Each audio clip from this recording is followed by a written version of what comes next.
going to get in trouble with some of you spooks and spookettes tonight. Tonight's review is over the 80s horror classic Hellraiser. Hellraiser, a film by Clive Barker. We'll tear your soul apart.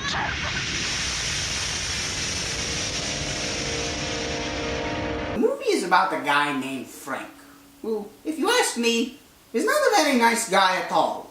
I mean, he betrays his own brother by having an affair with his sister-in-law, Julia, and then he goes off somewhere and gets this really nice puzzle box. But this puzzle box transports him to the realm of the Cenobites. They're a bunch of demons with needles and pins sticking out of them, and they basically torture and mutilate Frank. But Frank is able to escape, and he returns to Julia's house. And he hides upstairs in some sort of underdeveloped zombie form. In order to help Frank regain his original form, Julia decides to lure victims to the upstairs room where Frank drains their blood. This is the same film that made Clive Barker a big-shot horror filmmaker and writer. And it also made Doug Bradley a horror icon with his infamous portrayal of Pinhead. And this movie was a very lucrative franchise, spawning about 5 sequels. Having said all that, I must say, and this is where I'm going to get in trouble, I thought the movie was overrated.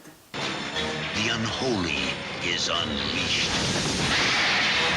Now don't get me wrong, I don't think it was a bad movie.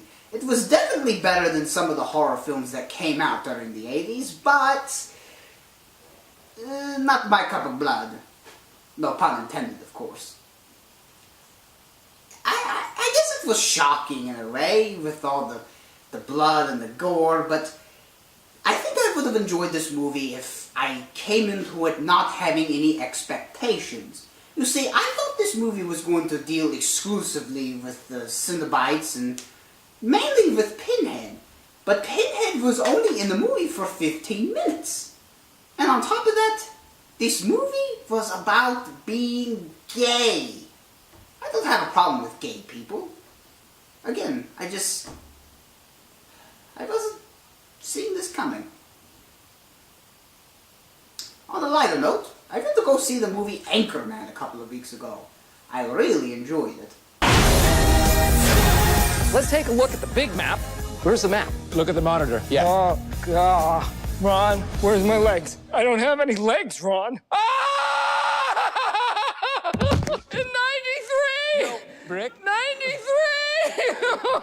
Probably not as great as the first one, but it was definitely a laugh riot. I know, it's not a horror film, but I liked it anyway, and I thought I'd throw in my 2 cents. Speaking of horror, there is a nice short film that I recommend you check out. It's called... Don't move. It's a British short film. It's about a bunch of friends who are messing around with a Ouija board, and they manifest a demon that kills all of them off one by one. Of course, the premise of the demon killing them off, 5 of them must die, and then he goes off and, I don't know, goes back to Demon Land. I don't know how it works. But I'm not going to spoil the ending, because the ending is a great twist. But be sure to check it out. Don't move. I'll post a link on the website. Well, that's all the time I have for tonight. Be sure to join me next week for my review of Sinister. Until then, as far as things go, when things go bump in the night, there are such things.